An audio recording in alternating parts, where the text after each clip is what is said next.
ejemplo, la trombosis de las venas suprahepáticas, ¿cierto? ¿Qué se llama ese síndrome? ¿Alguien se acuerda? Eso es voz sinusoidal fuera del hígado, ¿no es cierto? Las venas suprahepáticas que ya están recogiendo la sangre del hígado se trombosis. Es el síndrome de Buchiari, ¿no? Entonces, vean, el incremento a la resistencia al flujo sanguíneo puede ser en distintos lugares. En la cirrosis hepática principalmente es sinusoidal. Pero ¿qué ocurre? Incremento de la presión a la circulación sanguínea. Entonces la sangre le cuesta atravesar el hígado y aumenta la presión arterial, la vena porta se va dilatando y va incrementando su presión. Incluso en casos severos, el flujo sanguíneo se invierte, en vez de ir hacia el hígado, retorna desde el hígado hacia atrás. Es una inversión del flujo sanguíneo por la gran presión dentro del hígado. Hay una inversión del flujo sanguíneo y a la vena porta también desembocan las venas provenientes del vaso, ¿cierto? Del vaso, entonces también se incrementa la presión a ese nivel y hay un flujo sanguíneo retrógrado que hace que el vaso aumente de tamaño porque no vacía la sangre, también va acumulando. Por eso en la cirrosis hay hepatomegalia y hay esplenomegalia también, por inversión del flujo sanguíneo. Eso congestiona el vaso y aumenta de tamaño el vaso por la hipertensión portal, ¿no?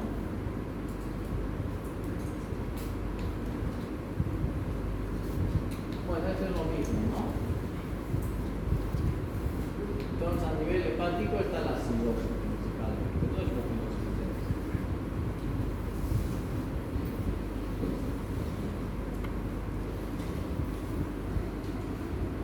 Entonces, ahí al haber un flujo sanguíneo retrógrado, se incrementa toda la presión de la vena porta hacia atrás, ¿no?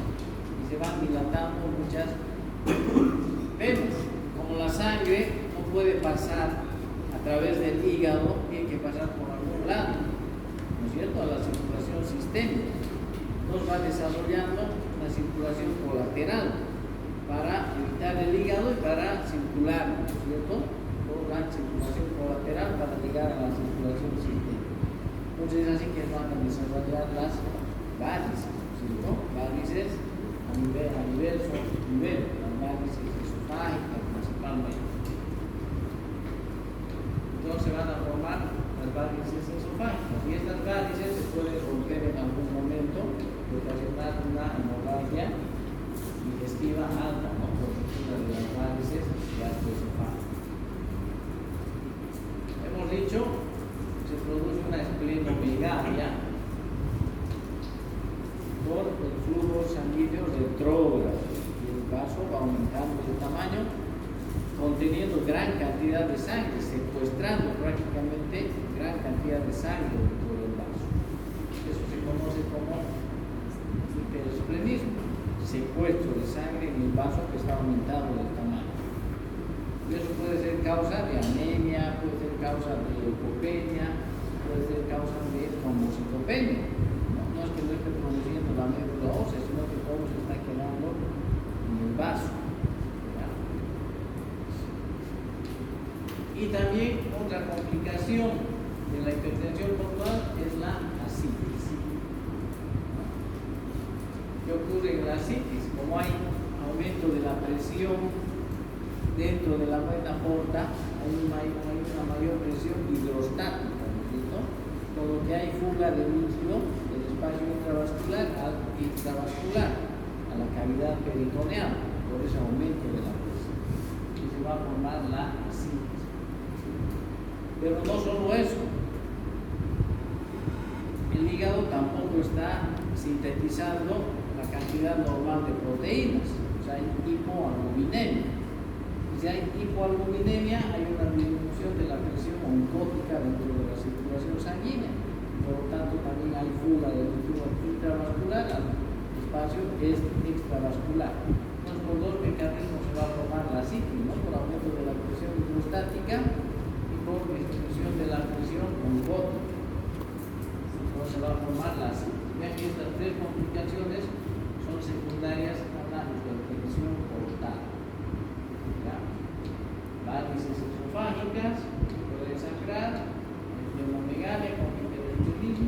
vacío. Ahora la encefalopatía hepática.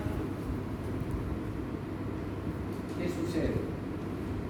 Decíamos, la sangre tiene que atravesar el hígado para desintoxicar sustancias, principalmente el metabolismo de las proteínas, ¿cierto?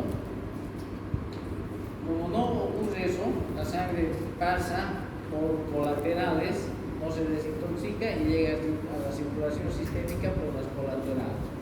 Entonces estas sustancias van a producir una toxicidad a nivel del sistema nervioso central y el paciente va a desarrollar una encefalopatía hepática.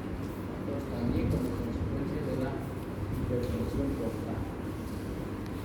Los desarrollos colaterales portosistémicos, ¿no es cierto?, que evitan el paso por el hígado. El flujo retrógrado es la causa de las varices, el desarrollo de varices gastroesofágicas. Pero no solamente ahí, también pueden formarse hemorroides, porque también hay dificultad en el drenaje de la sangre. Hemorroides y también desarrollarse dilataciones articulares en el espacio retroperitoneal del ligamento falciforme. Ahí vamos a tener el signo de la cabeza de Medusa. Las varices por la circulación colateral radial desde el ombligo hacia la forma. Esa es la cabeza de Medusa. O las varices, la circulación colateral en los flancos, ¿no? Que es secundario al espacio retroperitoneal. Hemos dicho, el vaso aumentado de tamaño puede secuestrar elementos jóvenes de la sangre. Vamos a tener la plaquetopenia, podemos tener linfopenia, etc. Anemia también. Como consecuencia del secuestro de la sangre por el vaso aumentado de tamaño.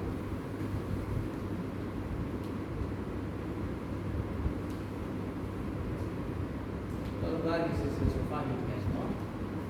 Las venas dilatadas, la ascitis,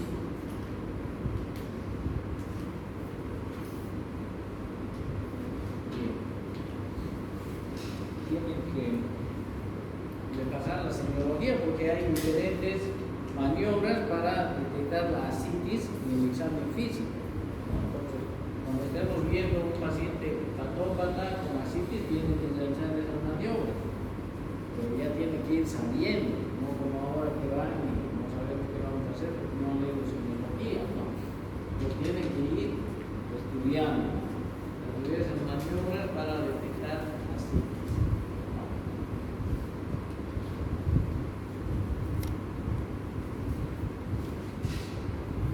Bien, en los estudios complementarios, entonces, ¿qué podemos encontrar? Ya hemos visto trombocitopenia. La esplenomegalia la podemos detectar clínicamente, ¿no? Podemos palpar el vaso o mediante ecografía. Esto no es tan grande el vaso, podemos detectarlo por ecografía. El paciente va a presentar ascitis, encefalopatía. Entonces vamos a tener un paciente que en el examen físico va a haber circulación colateral, ¿no es cierto? Vamos a encontrar la circulación colateral. Podemos ver en qué dirección va el flujo sanguíneo y todo aquello, examinando las venas dilatadas. Las varices esofágicas, obviamente, solamente por una endoscopía vamos a poder detectarlas, ¿no? Únicamente no.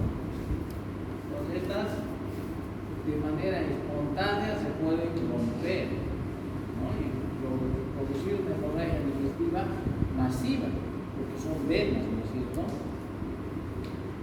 Y cuando se trata de varices esofágicas, es una hemorragia digestiva sin dolor y sin causa aparente. Se rompen las varices y se puede morir el paciente por una gran hemorragia. Entonces, mediante una endoscopía podemos detectarlas, ¿no? Vean otros estudios como la resonancia magnética, la tomografía computarizada contrastada,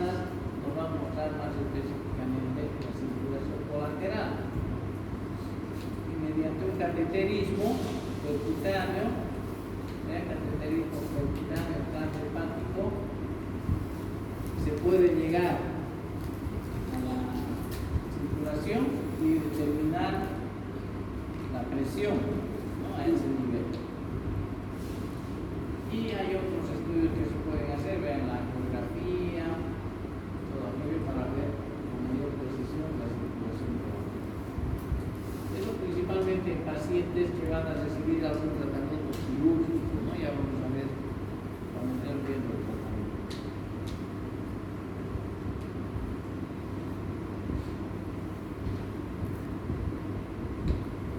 El tratamiento, evitar que el paciente vaya a presentar complicaciones. Una hemorragia por ruptura de varices esofágicas puede ser catastrófica, el paciente se puede morir, ¿ya?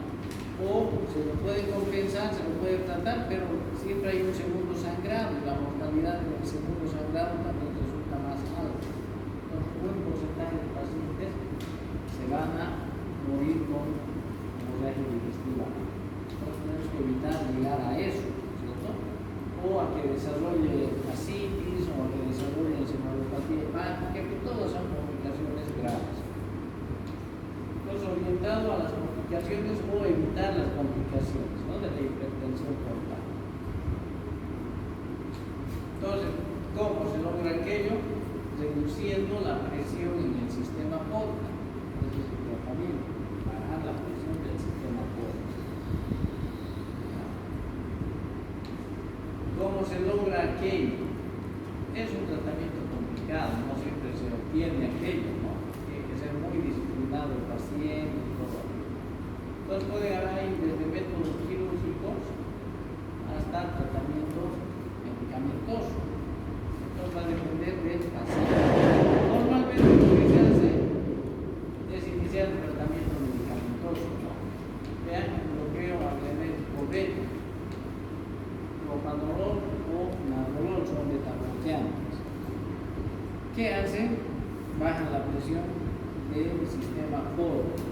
Por una parte, con dilatación de la vena porta, y por otra parte, bajando un poco la poscarga a nivel cardíaco. Entonces, lo que hacen los beta-bloqueantes es bajar la frecuencia cardíaca y disminuir el inotropismo del corazón, la fuerza de contracción, ¿no? Entonces, con esas dos cosas se logra bajar la presión a nivel de la vena porta. Se controla cortando la frecuencia cardíaca. Lo que busca es reducir un 10% de la frecuencia cardíaca basal del paciente, ¿no? Bajando un 10% de la frecuencia cardíaca, normalmente se alcanza la reducción de la presión a la vena porta. Obviamente este tratamiento está contraindicado en pacientes cardiópatas que tienen insuficiencia cardíaca, que tienen bloqueos, ¿no? Entonces hay que seleccionar los pacientes, no es para todos. Luego, vean métodos quirúrgicos de descompresión, derivaciones ortosistémicas, puentes ortosistémicos, ¿no? Con eso estamos bajando la presión de la vena porta, porque estamos desviando la circulación artificialmente por colaterales, ¿no? El inconveniente de esto, ¿cuál sería? Baja la presión, se reduce la hipertensión portal y se baja el riesgo de hemorragia digestiva por ruptura de varices esofágicas. No va a haber ese riesgo porque está bajando la presión. Pero la complicación es la encefalopatía hepática, porque como está pasando la sangre directamente a la circulación sistémica sin metabolizarse en el hígado, entonces sí o sí van a desarrollar, si no hacen un buen tratamiento, una encefalopatía hepática. Y la mortalidad de la encefalopatía hepática también es alta, también es una complicación grave. Así que hay que valorar bien, ¿no?, los beneficios y las complicaciones de este método. Descompresión no quirúrgica. Entonces, los cortocircuitos portosistémicos intrahepáticos transfibular. Se entra directamente por cateterismo, ya no haciendo cirugía abierta, por cateterismo y se dejan prótesis a ese nivel. ¿Ya? Pero lo mismo, la complicación igual es la encefalopatía hepática. Entonces, solo el procedimiento es más simple que el método quirúrgico, es más sencillo, menos invasivo, porque es por cateterismo. Entonces, vean, se me resuelve una cosa, pero se complica con otra. Es bastante complicado manejar esa situación. El tratamiento definitivo sería un trasplante hepático y a un huevo, ¿no? Entonces, ahí ya es una solución definitiva. En nuestro medio ya sabemos cómo está disponible.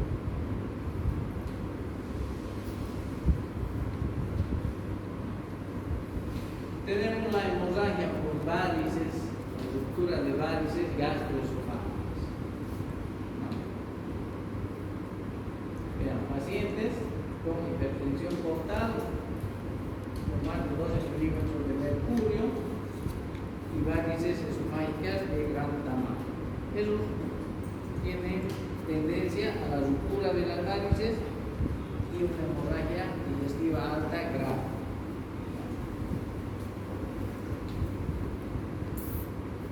Es un paciente que tiene varices esofágicas es como una bomba de tiempo, no se sabe en qué momento se van a romper. Cualquier dato se rompe de manera espontánea, sin ninguna causa. Entonces, como objetivo tener una bomba de tiempo. Entonces, vean, se rompe sin factor desencadenante obvio y la hematemesis es indolora, abundante, pero ¿no? Para diferenciar de una hemorragia digestiva por úlcera péptica. La úlcera péptica, el paciente tiene una historia de dolor, de molestias abdominales, ¿no? El síntoma principal de la úlcera péptica es el dolor. Entonces, una complicación de la úlcera péptica es la hemorragia. Pero el cuadro clínico es diferente, porque hay presencia de dolor. En cambio, las varices esofágicas es indoloro, el sangrado es indoloro, es masivo. ¿No? Si es hemorragia digestiva alta, va a haber presencia de problemas. ¿No? Va a depender de la cantidad de sangre que ha perdido el paciente para encontrar algunas otras manifestaciones clínicas. Por ejemplo, taquicardia. Se ha perdido un buen volumen sanguíneo, va a tener taquicardia el paciente, va a tener ortostatismo. ¿No? ¿Qué es el ortostatismo?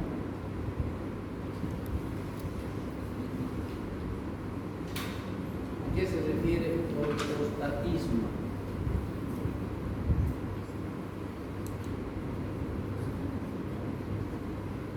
¿Nadie?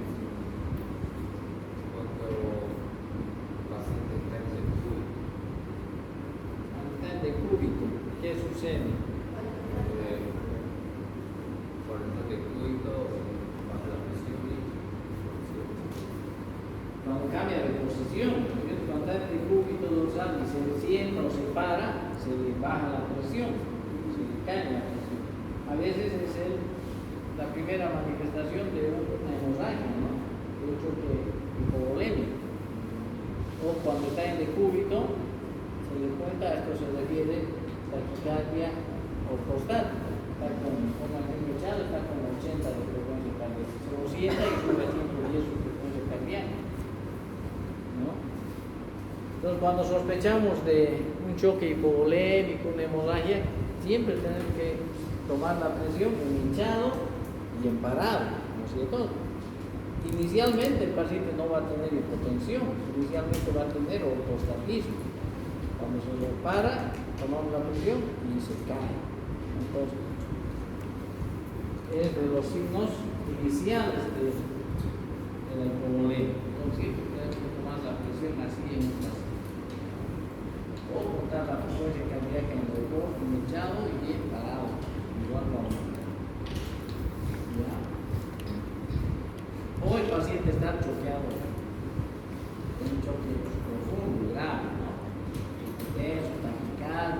frío, sudoroso o cianótico, ¿no? Entonces, dependerá del volumen de sangre que se haya perdido. El diagnóstico es mediante una endoscopía. Una endoscopía nos sirve para mirar, para hacer diagnóstico, pero en este caso también nos sirve de tratamiento, porque se pueden cauterizar las varices, se pueden ligar las varices en ese momento, ¿no? Y ese es un tratamiento que se tiene que hacer, ligar las varices esofágicas. Entonces, la endoscopía es vital, ¿no?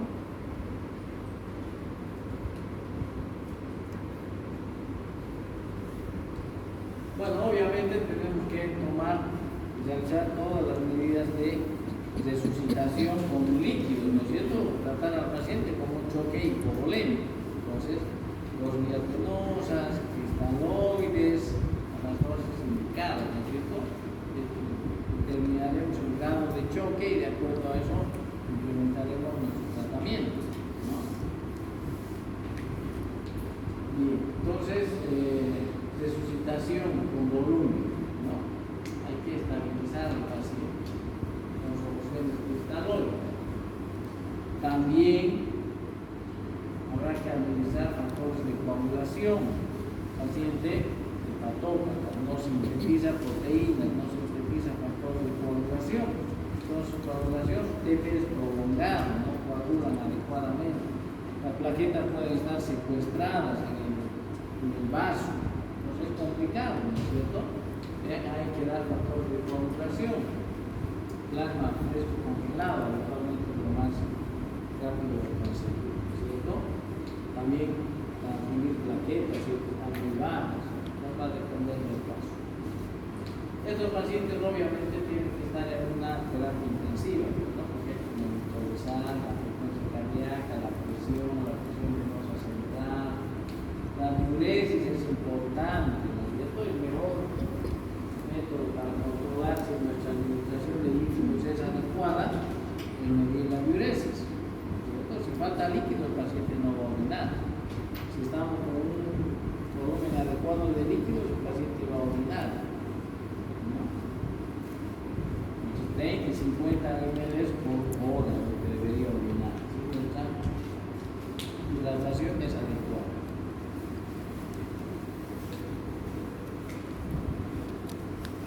Entonces, hay que dar en terapia intensiva de paciente, ¿no? ¿Qué es eso?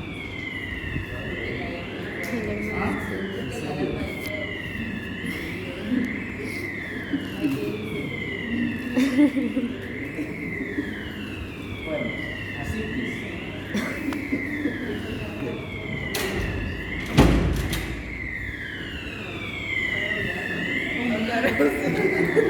Sí.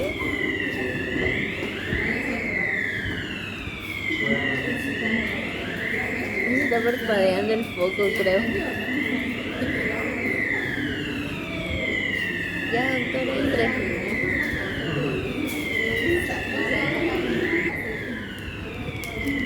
Capaz que hay algún examen, ¿no?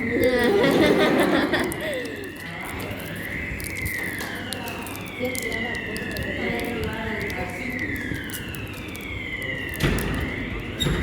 Otra complicación, entonces.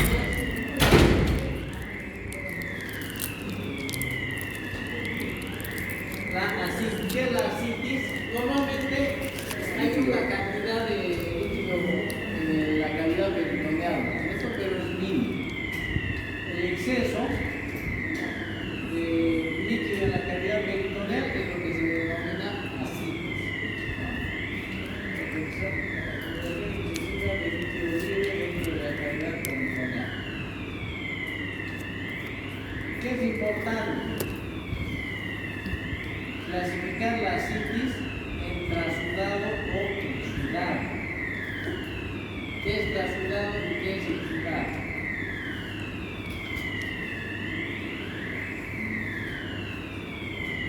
A ver. ¿Qué es trasudado y qué es exudado? Los exudados son por aumento de la permeabilidad por inflamaciones en el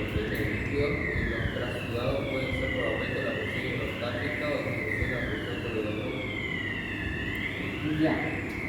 Pero en el exudado, las proteínas están altas, ¿no es cierto? Arriba de 3.5 gramos. En el trasudado, las proteínas están bajas. Uno de los parámetros. Los exudados generalmente son secundarios a procesos inflamatorios, infecciosos, ¿no? Y los trasudados por aumento de la presión hidrostática o disminución de la presión osmótica, ¿no? Como dice su compañero. Entonces es importante clasificar la síntesis en trasudado o exudado, porque los trasudados ya nos están hablando de ciertas causas. Y los exudados nos están hablando de otras causas, de la ascitis, ¿no es cierto? Si tengo un trasudado, no voy a pensar que sea una peritonitis bacteriana, una peritonitis tuberculosa, por ejemplo, ¿no es cierto? Porque no, hay que pensar en otra cosa. Si es exudado, sí pensaré en algún problema infeccioso, un cáncer, una cosa así, ¿no? Entonces me voy a orientar, determinar si es trasudado o exudado. Y eso se lo hace en el laboratorio, clínicamente no se lo puede hacer. Se hace dosificando en el laboratorio proteínas principales. Entonces hay diversas teorías que explican la formación de la ascitis en los pacientes con cirrosis. Nos hablan de un exceso corporal total de sodio y agua. ¿No? Eso es lo que sucede. Un llenado insuficiente, un descenso del volumen sanguíneo, todo ello repercute en el riñón, ¿no es cierto? Hay menos flujo sanguíneo a nivel del riñón y el riñón va a empezar a retener sodio y a retener líquidos, ¿no? Para evitar una depresión de volumen. También nos hablan de vasodilatación arterial periférica. Bueno, son tres mecanismos que hay que revisarlos. De todos modos, intervienen todos esos mecanismos, intervienen en la formación de la ascitis, ¿no?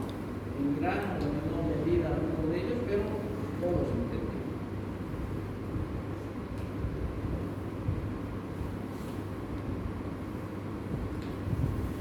Aquí nos resumen, ¿no?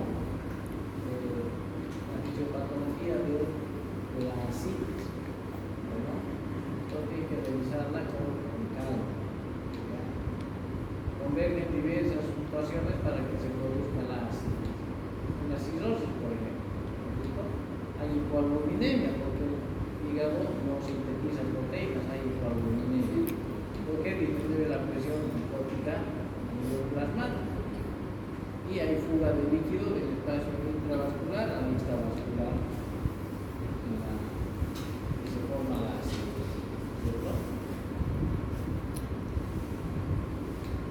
También, vean, hay un incremento de la resistencia vascular intrahepática, por eso hay aumento de la presión portal, ¿cierto? Hay hipertensión portal y hay fuga de líquido de linfa al espacio intravascular, lo que contribuye también a la formación de la ascitis, ¿no? Y obviamente a nivel renal, llega a menor volumen sanguíneo al riñón, hay disminución en la perfusión renal, hay activación del sistema renina angiotensina aldosterona, por lo que se requiere mayor cantidad de sodio y de agua, y esta retención de líquido va a contribuir, va a pasar a la cavidad peritoneal, incrementando la ascitis, ¿no? Bueno, y además hay otros factores. Incremento del óxido nitroso, con mayor vasodilatación arteriolar, con disminución mayor del volumen intravascular, disminución del tono simpático, todo ello que contribuye a la hipotensión arterial, que incrementa la actividad del sistema renina angiotensina aldosterona. Y todo ello va a desencadenar la formación de la ascitis.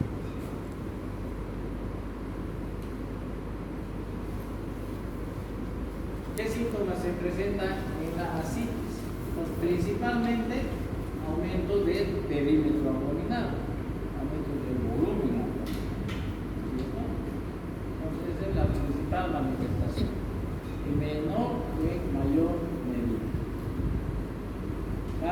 desvelando de manera progresiva. En algunas ocasiones son solamente acumulación de líquido en la cavidad abdominal, solamente así.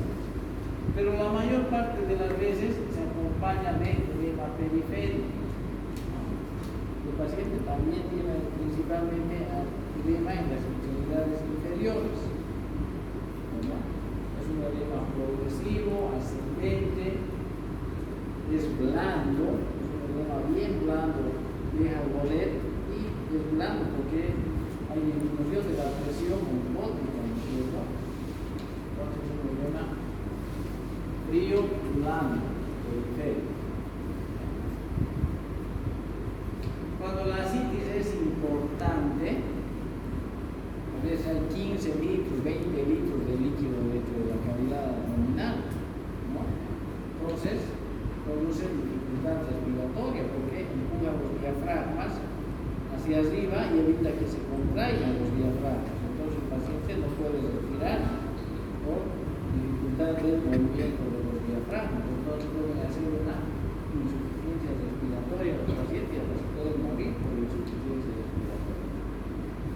Eso se denomina ascitis a tensión, cuando la ascitis está a tensión empujando a los diafragmas. Y eso es cuando hay una gran cantidad de volumen líquido dentro de la boca. La ascitis masiva, gran cantidad de líquido, ven en pacientes desnutridos, con gran hipoproteinemia, ya desnutridos demasiado, con gran debilidad. Y esos pacientes se van.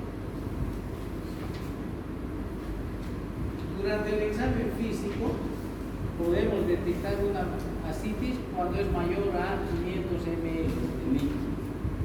Es muy difícil, entonces tiene mucha práctica, ¿no? Pero en teoría se puede detectar ascitis en una exploración física cuando es mayor a 500 ml. ¿No? Con una ecografía, bueno, cuando hay 50 ml de líquido, 100 ml de líquido, con una ecografía se detecta.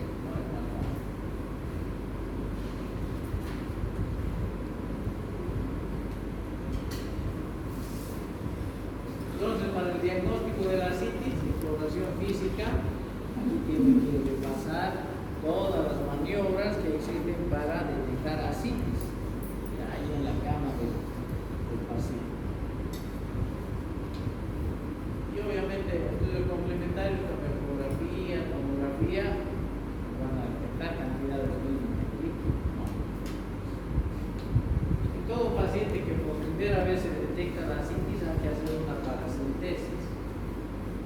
Una paracentesis que sirve para el diagnóstico y sirve para determinar si es un trasudado, si es un exudado, qué tipo de líquido hay. Entonces es importante la paracentesis.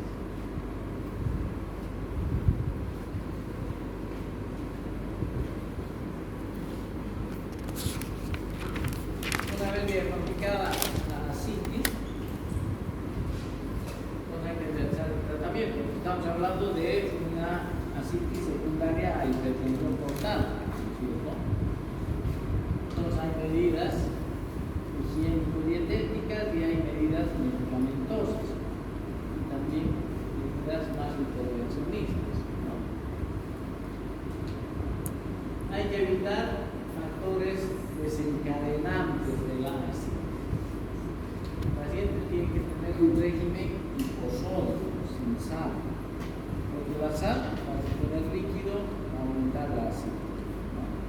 Solamente restringiendo la sal e indicando reposo en el paciente va a disminuir la ascitis porque se va a reabsorber y se va a eliminar mediante la diuresis, solo con reposo y con restricción de sal. Y si no es muy grande la ascitis, con esas medidas a veces son suficientes. El paciente cuidarse mucho en la dieta, restricción hídrica, tiene que medir el paciente la diuresis de todos los días. Y su ingesta de líquido debe ser menor a la cantidad de orina eliminada, ¿cierto? De esa manera se va a mantener. Si ingiere más líquido del que está orinando, obviamente va a ir acumulando líquido de la cavidad abdominal. Entonces, tiene que ser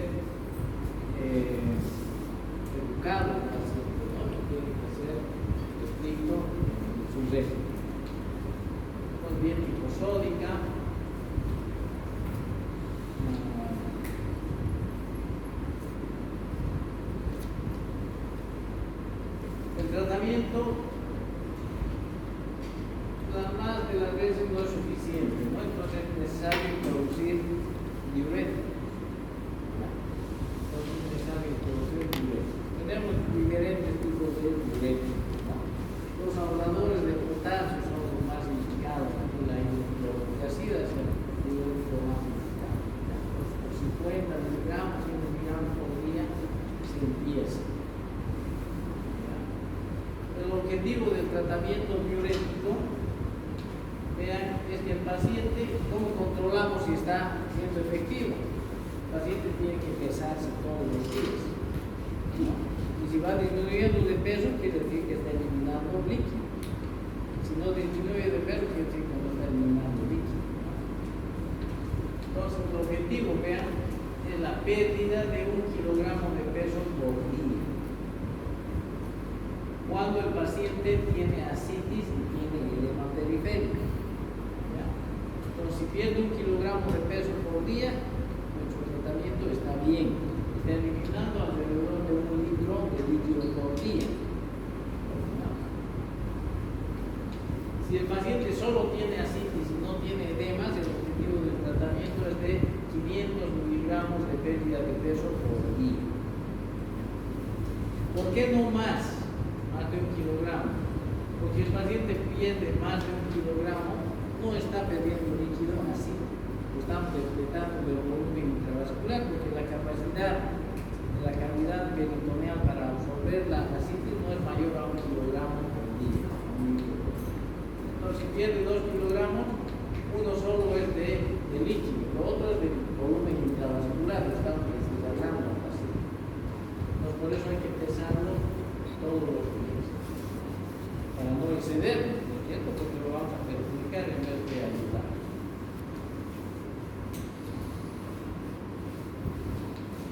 Se debe indicar restricción de sal. Vean, 800 miligramos de sodio por día, que son más o menos 2 gramos de sal. Entonces, no debe aumentar sal a sus alimentos. Ya los alimentos tienen sodio, ¿no es cierto? Y eso es suficiente. Entonces, normalmente uno come entre 8 y 10 gramos de sal por día. Si tiramos la sal, vamos a quedar con 2 gramos por día. Ese es el objetivo, ¿no? Restricción hídrica, no más de 1000 ml por día de líquido. Mejor, como les decía, si se cuantifica la diuresis y la ingesta debe ser menor a la diuresis en 24 horas. Diuréticos, bueno, la espironolactona es otro diurético ahorrador de potasio, ¿no? Entonces, está indicado. Si no hay respuesta a estos diuréticos, que son más leves en su acción, tenemos los diuréticos de asa, ¿no es cierto? Que son más potentes, como la furosemida, la furosemida es lo que más se utiliza, entonces más potente, con eso se consigue diuresis importantes. En algunos casos, si la ascitis es a tensión, es muy importante la ascitis y con el tratamiento medicamentoso no se logra reducir, entonces es necesario evacuar líquido acítico a través de una paracentesis, ¿no? Entonces podemos sacar 3-5 litros de líquido. Si la ascitis es a tensión y está provocando dificultad respiratoria, unos 3 a 5 litros y el paciente se alivia y empieza a respirar mejor. Para sacar mayor cantidad de líquido es necesario administrar paralelamente albúmina. Si sacamos mucho líquido, más de 5 litros, el paciente se puede choquear, hacer un choque hipovolémico, entonces hay que tener cuidado. Si vamos a sacar más líquido, hay que transfundir albúmina mientras se está realizando la paracentesis. Entonces ahí podemos sacar más líquido, los 5 litros podemos sacar el líquido peritoneal. Antiguamente se hacía la paracentesis, se sacaba el líquido y se lo volvía a infundir al paciente por vía endovenosa.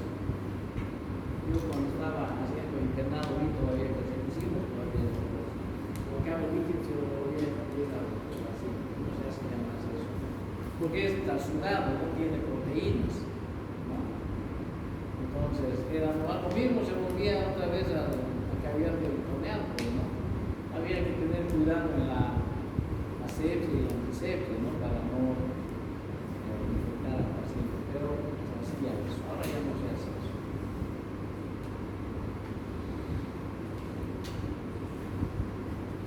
Y otra complicación es la peritonitis bacteriana espontánea.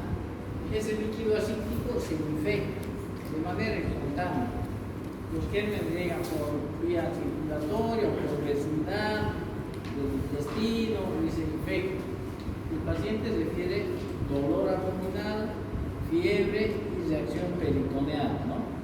Gluten positivo. Entonces el paciente está con la peritonitis bacteriana espontánea. Entonces un riesgo es de que el líquido asítico se infecte y desarrolle esta complicación. Entonces también tiene peor pronóstico, ¿no? Es una peritonitis, paciente inmunodeprimido, con inestabilidad hemodinámica, entonces se puede morir por una peritonitis.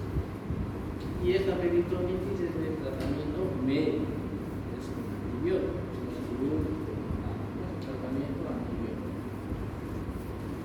Otra complicación de la ascitis es el síndrome hepatorenal. Los pacientes hacen una insuficiencia renal. Vean que es progresiva, con hiponatremia, oliguria y hipotensión. Se choquean y también el pronóstico es malo, quieren que el tratamiento suele ser ineficaz. Es un estado terminal prácticamente el síndrome hepatorenal. La mortalidad es muy alta, a pesar del tratamiento. Es una complicación severa. Creo que finalmente la encefalopatía hepática, ¿no? ¿Vean? Es un síndrome neuropsiquiátrico con alteración de la conciencia, ¿no? Componente de la conciencia, de la conducta, con cambios de la personalidad, signos neurológicos como la asterixis o temor aleteante, y además alteraciones en el electroencefalograma. Esa es la encefalopatía hepática. Es un cuadro neuroquirúrgico, clínicamente, neuropsiquiátrico, clínicamente. Por ahí compromiso de la conciencia, ¿no es cierto? Depresión, entra en coma los pacientes y además pueden presentar cambios en trastorno de la personalidad. ¿Ya? Y estos signos neurológicos que son característicos de la no son patognomónicos característicos, pero es bien característico de la encefalopatía. Y obviamente tiene que haber anatomos en el electroencefalograma para catalogar como encefalopatía. Esta encefalopatía hepática puede ser aguda y reversible o puede ser crónica y progresiva y terminar matando al paciente, ¿no? El paciente entra en coma y se muere. Entonces también el pronóstico sombrío la encefalopatía hepática. Es un proceso terminal. ¿Por qué se produce? Por la disfunción del hígado, ¿no? Alteración en la función de desintoxicación. Entonces hay un cortocircuito por las colaterales, la circulación colateral, y la sangre pasa directamente al torrente sanguíneo sistémico sin pasar por el hígado, ¿no? No hay un proceso de desintoxicación. Entonces, sangre venosa, portal que accede a la circulación sistémica y llega obviamente al cerebro, ¿no es cierto? Y estas sustancias, como el amoníaco, los mercaptanos, ácidos grasos, el fenol, que son sustancias que se absorben del metabolismo bacteriano del intestino delgado, principalmente de las proteínas, para intoxicar el sistema nervioso central y van a ocasionar esa depresión, respirar esa depresión neurológica.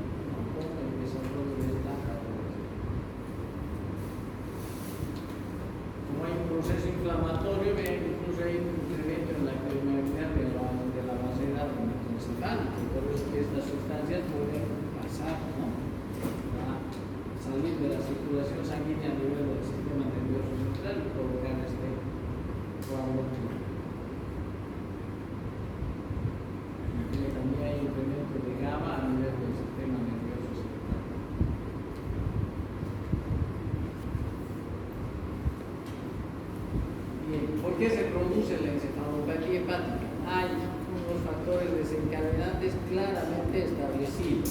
¿Ya? Entre ellos, vean, incremento en el aporte de nitrógeno. Paciente que ingiere alimentos con gran cantidad de proteínas. Las proteínas se metabolizan en el intestino, a la acción de la flora intestinal, se absorben todas estas sustancias nitrogenadas y producen la encefalopatía. Entonces, exceso de proteínas en la alimentación puede desencadenar en los pacientes con cirrosis una encefalopatía hepática. De esa manera, el estreñimiento también es peligroso en estos pacientes. Mientras más tiempo permanezcan las heces fecales en el intestino, se van absorbiendo más cantidad de estas sustancias, ¿no? Entonces no pueden ser estreñidos estos pacientes. ¿Por qué pueden desarrollar una encefalopatía hepática?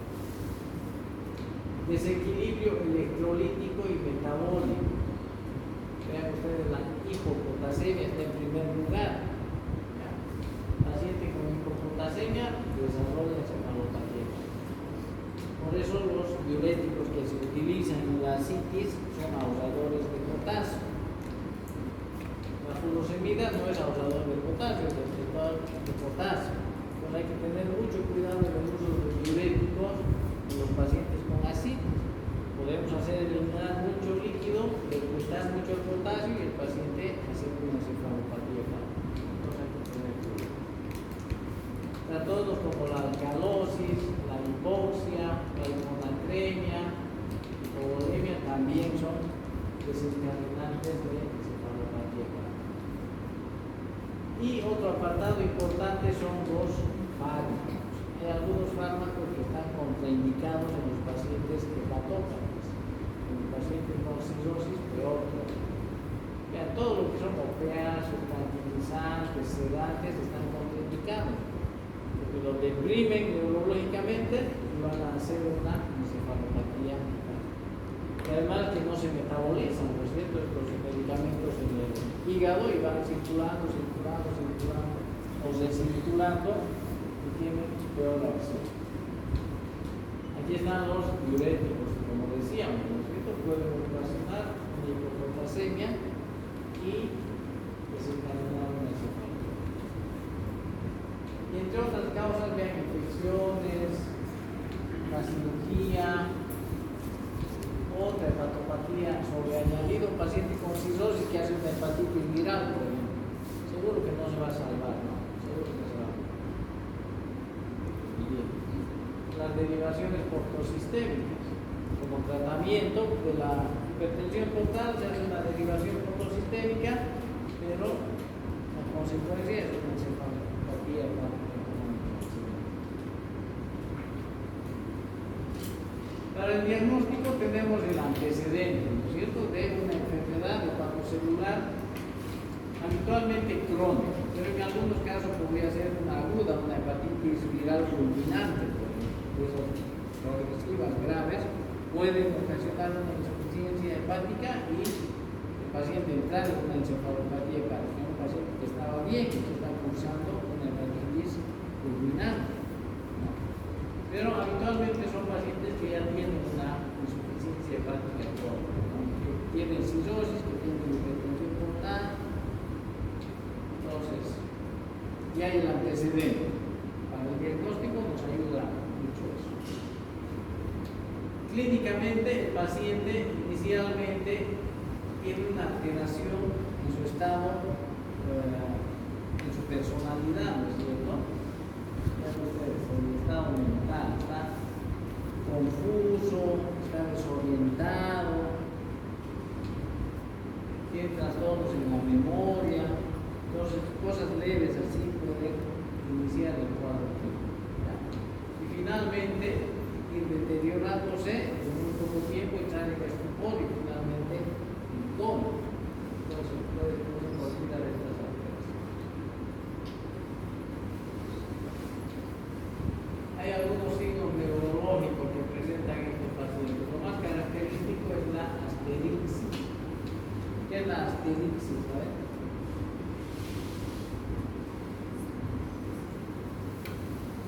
tecnología, ¿no? Movimiento rápido de repetición. De las manos, ¿no? Temblor aleteante se llama, se puede desencadenar, ¿no?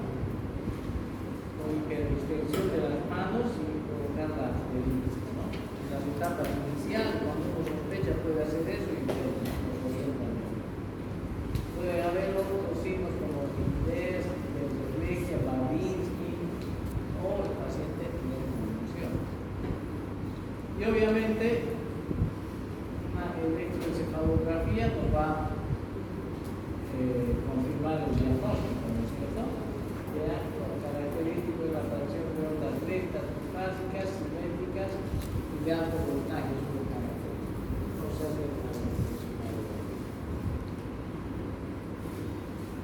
una resonancia magnética de un paciente con cirrosis y encefalopatía baja, ¿no? Con esta intensidad de los ganglios de la base. De acuerdo a la gravedad, se puede clasificar la encefalopatía hepática en el estadio 1, 2, 3 y 4. En el estadio 1, el paciente está, veamos, eufórico o deprimido neurológicamente, confusión ligera, habla pausillante y con trastornos del sueño. Duerme de día y está despierto toda la noche, ¿no? O no duerme. Aquí puede o no haber asterixis en este primer estadio. En el electro hay ondas trifásicas. Estadio 2, el paciente ya está más cargado y con confusión moderada. Y aquí sí hay asterixis, ¿no? También en el electro lo mismo. Estadio 3, más confuso el paciente, incoherente al hablar, está somnoliento, se duerme, ¿no? Uno lo estimula, despierta, lo deja de estimular, se vuelve a dormir, ya con tendencia al sueño, aunque se le puede despertar. Hay asterixis y el electro lo mismo. Y el estadio 4, que es el más grave, ya vean, el paciente está en coma, ya no despierta, se le habla, etcétera, ya no despierta. Más tarde ya estímulos dolorosos, ya está en coma, ¿no? Y aquí obviamente ya no hay asterixis tampoco, porque está totalmente inhibido el sistema nervioso central, ¿no es cierto? Ya no hay ninguna actividad nerviosa, ni reflejos, ni nada, entonces ya no hay asterixis. Y en el electro apareció una onda asterix.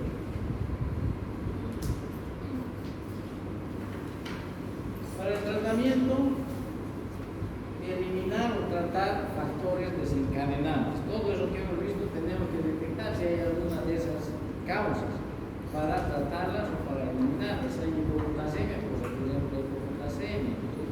Si hay un proceso infeccioso, haremos tratamiento con antibióticos. Si está deshidratado, lo hidrataremos, etcétera, etcétera. No dependiendo de la causa o factor desencadenante. Hay que identificar y hay que tratar. Reducir la concentración de amoníaco, porque está ocasionando, ¿no es cierto?